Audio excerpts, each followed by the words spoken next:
Karibuni sana kwenye channel hii ya maarifa ya nyota na asili za ulimwengu.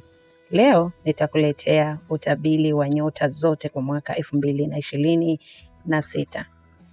Mwaka huu ni mwaka wa mabadiliko makubwa sana, kufunguliwa kwa milango ya hatima na maamuzi mazito ya mwaka. Tazama mpaka mwisho ujue nyota yako inakueleza nini ama inakupeleka wapi. Moja kwa moja nitaanza na nyota ya punda ambayo ni nyota ya kwanza katika nyota 12. Kwa nyota ya punda, mwaka 2026 ni mwaka wa hatua mpya.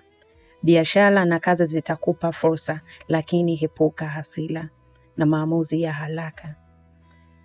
Upendo unahitaji uvumilivu na asili yako nidhamu na subira. Ni vitu vya kuzingatia sana.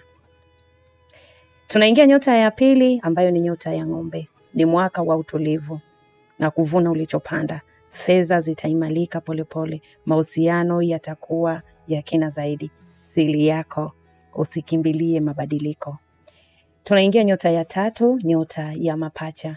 Ni mwaka wa mawasiliano na safari. Utapata maarifa mapya na watu muhimu, biashara za mtandao zitang'aa. Siri yako, lenga jambo moja tu. Nyota ya kaa. Ni mwaka wa uponyaji wa kihisia. Familia na mahusiano yatakuwa kipaumbele. Kifedha, jitunze dhidi ya matumizi yasiyo ya lazima. Siri yako, sikiliza hisia zako sana. Tunakuja nyota ya simba. Ni mwaka wa kung'ara na kuonekana. Uongozi, vipaji vyako vitakutangaza. Mapenzi yanaweza kukupelekea kwenye hatua ya ndoa. Siri yako, unyenyekevu ni muhimu sana.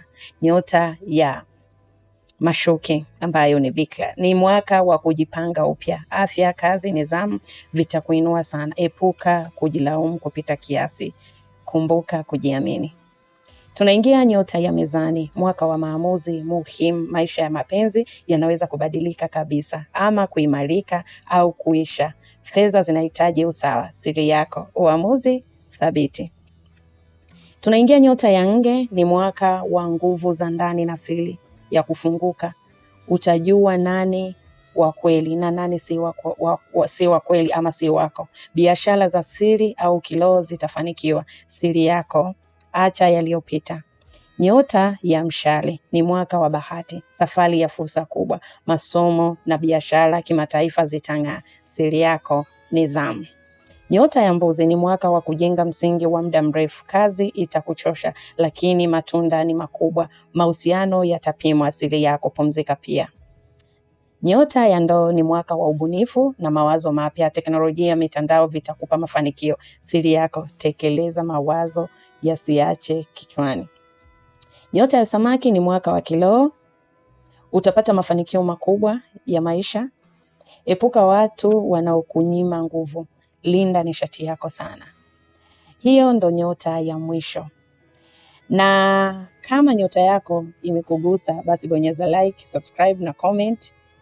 Na utuambie umejifunza nini kupitia nyota yako. Na wapendeni sana, tuonane wakati mwingine. Bye bye.